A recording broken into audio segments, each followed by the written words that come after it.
আসসালামু আলাইকুম। আজকে চলে আসলাম লাউ খেতে বহুদিন পরে। এই যে যেদিকে তাকাই সেদিকে শুধু লাউ আর লাউ। এই যে এই হলো লাউয়ের অবস্থা। আলহামদুলিল্লাহ, যেদিকে তাকাবো সেদিকে শুধু লাউ আর লাউ। যে আলহামদুলিল্লাহ অনেক সুন্দর আমার এখন লাউ ক্ষেত। এখনো কোনো ধরনের এই ক্ষেতে কীটনাশক, সার, বালাইনাশক কোনো ধরনের কোনো কিচ্ছু প্রয়োগ করা হয় নাই। তাতেও মাশাআল্লাহ অনেক সুন্দর কিটে কিটে লাউ ধরে আছে। এই লাউগুলা আবার এভাবে বের করে দিতে হয়। এই যে কি পরিমাণ, একদিন না হাঁটলে বোঝা যায় কি পরিমাণ লাউ।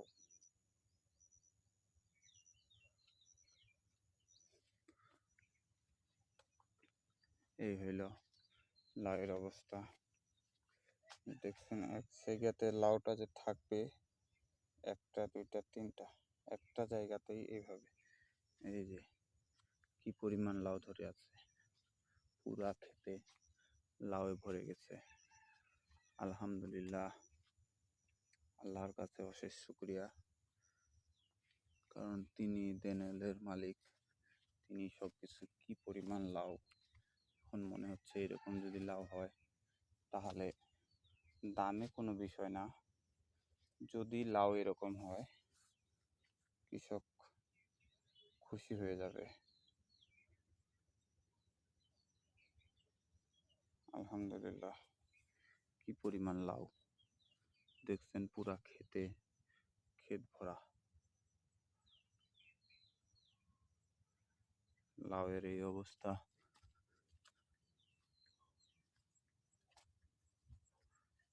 এই যে কি পরিমাণ লাউ নামতে শুরু করেছে। এই হলো লাউয়ের অবস্থা।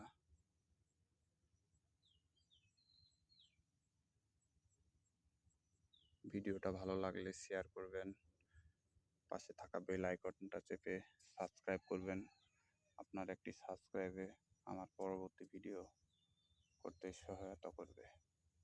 এই ক্ষেতটাতে যাবতে টোটাল খরচ হয়েছে 40,000। তার ভিতরে বিক্রি করছি 300 পিস লাউ। 300 পিস লাউ দুইটা তুরা